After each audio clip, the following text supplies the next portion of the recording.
Good morning, students. Students, in vector algebra, today our topic is section formula. So let's see what is section formula. Let us consider an XYZ coordinate system.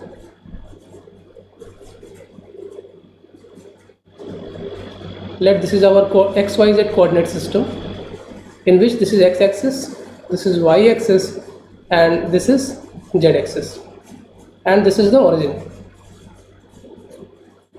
Now let us consider a vector PQ.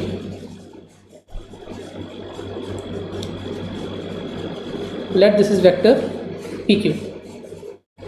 Now if we join point P with the origin, and let we represent this vector OP by vector A, vector OQ by vector B, and let us consider a point R on vector PQ such that point R divides the vector PQ in the ratio M ratio N, and let vector OR is represented by vector R. Clear? So vector OP represents the position vector of point P and it is represented by vector A. Vector OQ represents the position vector of point Q and it is represented by vector B. Vector OR represents the position vector of point R and it is represented by vector R. And point R is dividing the vector PQ internally in the ratio M ratio N. ठीक है, क्योंकि point R यहाँ पे क्या है, vector PQ के बीच में है, इसलिए हम कहेंगे कि यहाँ पे जो पॉइंट R है it is dividing the vector PQ internally. अगर ये पॉइंट R बाहर होता इस लाइन सेगमेंट PQ के, तो हम कहते कि ये इसको एक्सटर्नली डिवाइड कर रहा है. तो पहले हम इंटरनल डिवीजन की बात करेंगे और फिर एक्सटर्नल डिवीजन की बात करेंगे. ठीक है, तो सेक्शन फार्मूला क्या करता है? सेक्शन फार्मूला हमें हेल्प करता है ये जो पॉइंट R है इसकी पोजीशन वेक्टर को फाइंड करने में. अगर हमें position vector of point P पता है, position vector of point Q पता है, और हमें ये भी पता है कि पॉइंट R वेक्टर PQ को किस रेशियो में डिवाइड कर रहा है इंटरनली, तो हम सेक्शन फार्मूला की हेल्प से पोजीशन वेक्टर ऑफ R जो है पॉइंट R फाइंड कर सकते हैं, मतलब वेक्टर R की वैल्यू फाइंड कर सकते हैं. तो हम यहाँ पे फार्मूला पहले डिराइव करेंगे. ठीक है, क्लियरली वेक्टर PQ जो है यहाँ पे, ठीक है, इसमें पॉइंट R बीच में है, इसलिए यहाँ पे इंटरनल डिवीजन हो रहा है. तो पहले हम इंटरनल डिवीजन की बात करेंगे. ठीक है, और यहाँ पे length of PR vector PR upon length of vector RQ is given to us as M ratio N. ये M रेशियो N गिवन है हमको. ठीक है, और क्योंकि वेक्टर PR और वेक्टर RQ की डायरेक्शन सेम है, so this can also be written as vector PR upon vector RQ is equal to M by N, which means it can be represented as M times of vector RQ is equal to N times of vector PR. Now if we see this triangle OPR, then in triangle OPR vector PR in triangle OPR, vector PR is equal to, we know that it is position vector of R means vector OR minus position vector of point P means vector OP, and vector OR is vector R and vector OP is represented by vector A. So vector PR is equal to R minus A. And in triangle ORQ,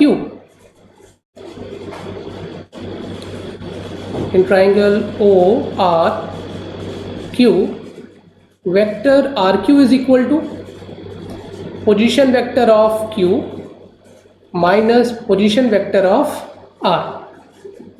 so position vector of Q कितना है यहाँ पे, B है, और position vector of are कितना है, are है। तो कितना हो जाएगा ये, it will give vector B minus vector R. Now if we put these values of vector pr and vector rq in equation number first, then we will get m into vector rq means vector b minus vector r is equal to n into vector r minus vector a, and this implies m times of vector b minus m times of vector r is equal to n into vector r minus n into vector a, and this implies m into vector b plus n times of vector a is equal to m into vector r plus n into vector r, and this implies vector r is equal to m into vector b plus n into vector a upon m plus n. Clear? So it means position vector of r means vector or is equal to m times of vector b plus n times of vector a upon m plus n. So when point r divides the vector pq internally in the ratio m ratio n, we can find the position vector of r by using this formula. Clear? Now let us derive the formula in case of external division. External division में क्या आएगा formula, उसके लिए separate figure यहाँ पे बनाते हैं. External division,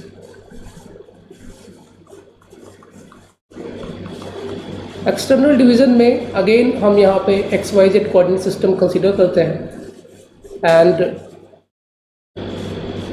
late us consider vector P Q.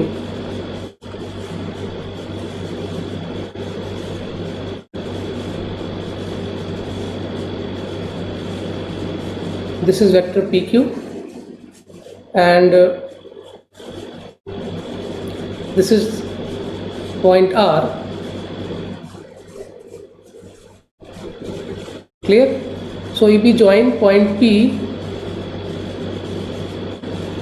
and point Q,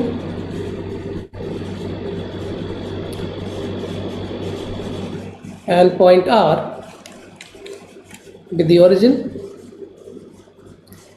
then vector OR is vector R, vector OQ is represented by vector B, and vector OP is represented by vector A. Let the length of PR and length of RQ are in the ratio M ratio N. ठीक है, अब यहाँ पे point R जो है ये vector P Q के बाहर है.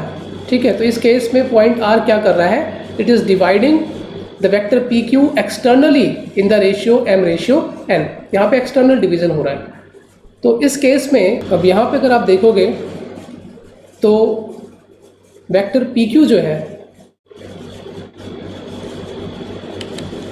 Vector P R upon vector Q R is equal to क्या मिलेगा हमको, m upon n, and n times of vector P R is equal to m times of vector Q R. ठीक है, length of P R upon length of Q R. हम करेंगे यहाँ पे तो रेशियो क्या आएगा, m रेशियो है नहीं, हमको गिवन है, और क्रॉस मल्टीप्लिकेशन किया तो ये मिल गया हमको, and this can be written as n times of position vector of r minus position vector of p is equal to m times of position vector of r minus position vector of q, and n times of position vector of r means vector r minus vector a is equal to m times of position vector of r minus oq is position vector of q, which is vector b, and this will give n times of vector r minus n times of vector a is equal to m times of vector r minus m times of vector b, and this will give, अगर इसको हम arrange करते हैं, r को एक side में करेंगे तो यहाँ से हमें मिल जाएगा m minus N into vector r is equal to M B को इधर लेके आएंगे, it will give m into vector b minus n into vector a, and finally now we have vector r is equal to m times of vector b minus n times of vector a upon m minus n. So vector r is equal to m times of vector b minus n times of vector a upon m minus n. So this is the formula of position vector of r in case of external division. External division के case में हम ये formula use करेंगे और internal division के case में जो ऊपर डिराइव किया था वो फार्मूला यूज करेंगे. Now let us solve some questions based on section formula. This is the first question. Find the position vector of a point R which divides the line joining two points P and Q. Which position vectors are I cap plus 2j cap minus k cap and minus I cap plus j cap plus k cap respectively in the ratio 2:1 internally and externally. तो दोनों ही cases में हमें position vector find करना है, internal division और external division.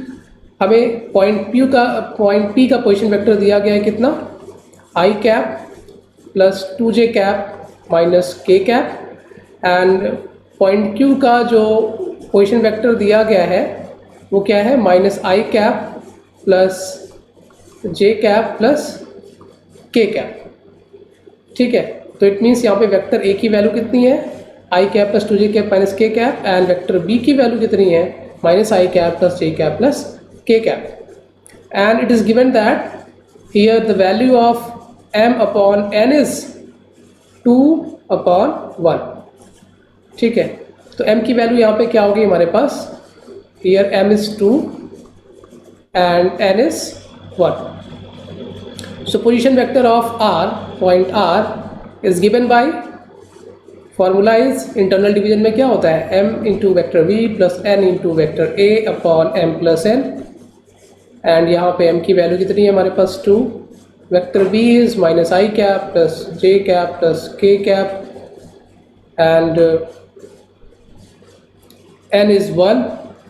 Vector a is I cap plus 2j cap minus k cap upon m plus n means 2 plus 1. So now we have minus 2i plus I, it will give minus I. 2j plus 2j means 4j, and 2k minus k means k cap upon 2 plus 1 3. So vector r is equal to minus I cap plus 4j cap plus k cap upon 3. This is the position vector of point r which is dividing the vector pq in the ratio m/n internally. Now second case, अगर external division हो रहा है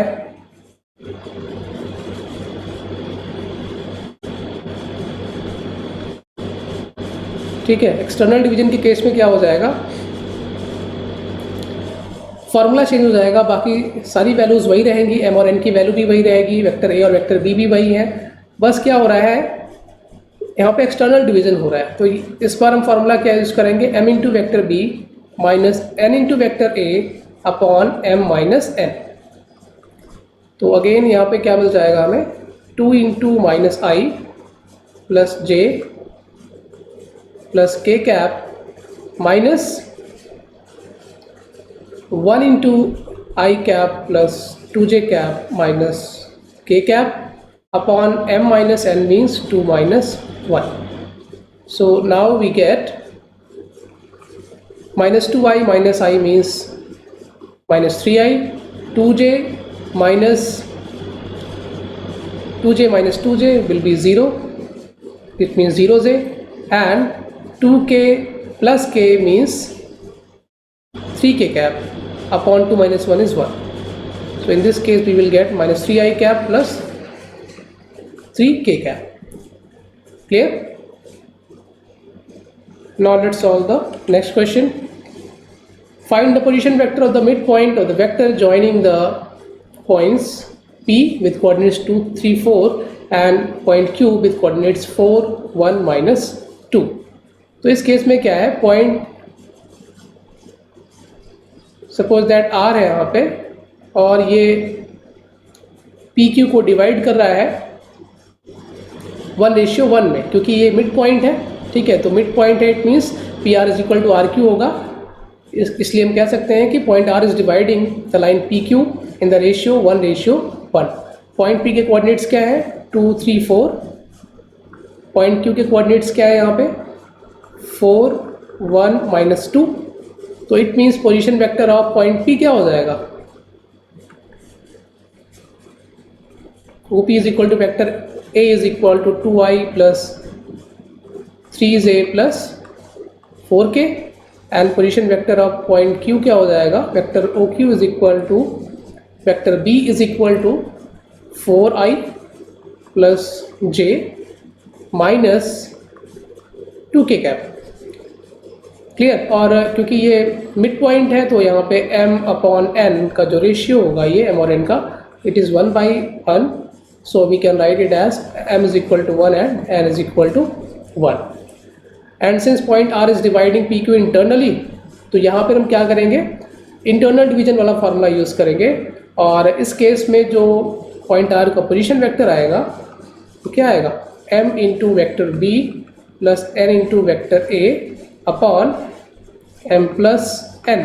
और क्योंकि यहाँ पे m और n क्या है, इक्वल है, 1, 1 है, तो यहाँ पे लिख सकते हैं हम 1 into vector B means vector B, 1 into vector A means vector A upon 1 + 1 2।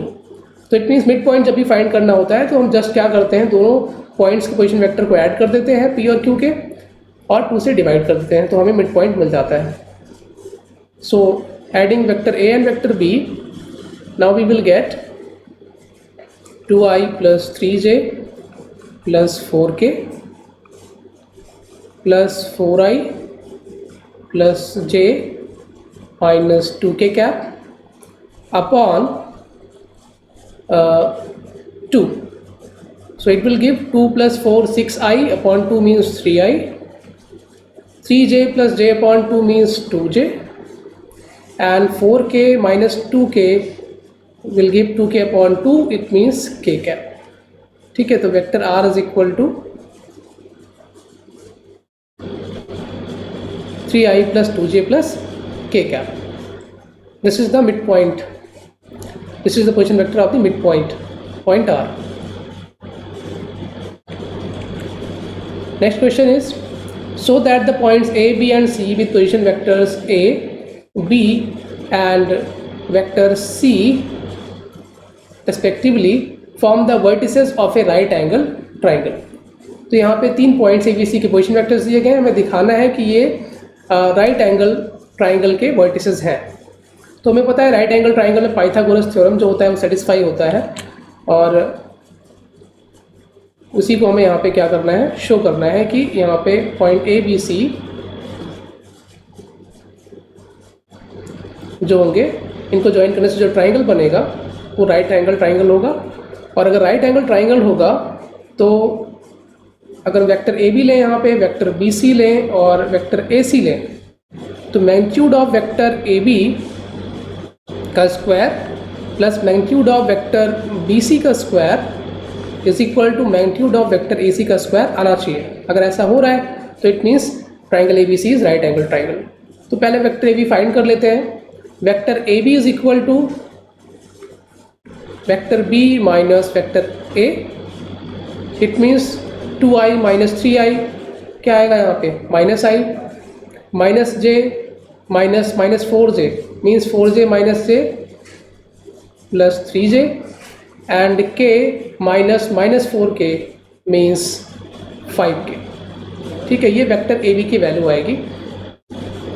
सो यहाँ पर अगर हम मैग्नीट्यूड फाइंड करते हैं वेक्टर ए बी का, देन इट विल गिव -1 का square plus 3 square plus 5 square, which means 1 + 9 + 25, it means square root of 35. Now if we find vector BC, that means position vector of C minus position vector of B, vector C minus B यहाँ पे find करेंगे, और vector C minus B की value क्या आएगी यहाँ पे,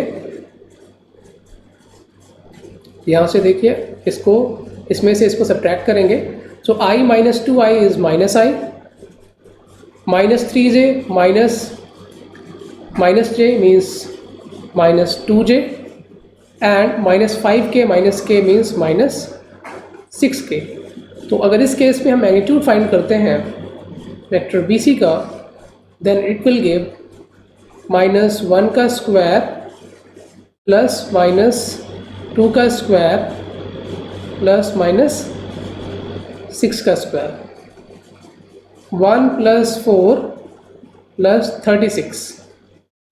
So it will give 36 plus 5 root 41. And now let us find vector AC. Vector AC will be vector C minus vector A, और यहाँ पर वेक्टर C में से अगर हम वेक्टर A को सब्ट्रैक्ट करते हैं तो क्या आएगा हमारे पास? It will give I minus 3i minus 2i minus 3j minus minus 4j, it means plus j, and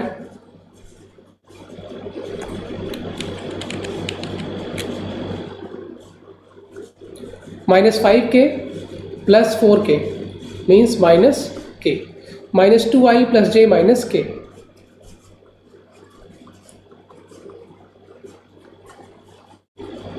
So in this case the magnitude will be minus 2 का square plus 1 square plus minus 1 square, which means 4 plus 1 plus 1 square root of 6. Magnitude of vector AB square plus magnitude of vector AC square is equal to root 35 square plus root 6 square is equal to 35 plus 6 is equal to 41, which is equal to magnitude of vector BC का square. तो यहाँ पे क्या दिख रहा है आपको? Vector AB और वेक्टर AC का जो मैग्नीट्यूड का स्क्वायर का सम है, it is equal to the magnitude of BC का स्क्वायर। तो पाइथागोरस थ्योरम यहाँ पे सेटिस्फाई हो रहा है साइड्स ऑफ ट्राइंगल ABC के लिए, ठीक है। इसलिए हम कह सकते हैं that triangle ABC is right angle triangle. Clear? तो इस तरीके से आप चेक कर सकते हो कि given triangle right angle triangle है कि नहीं है with the help of vectors. Now note down the homework for today.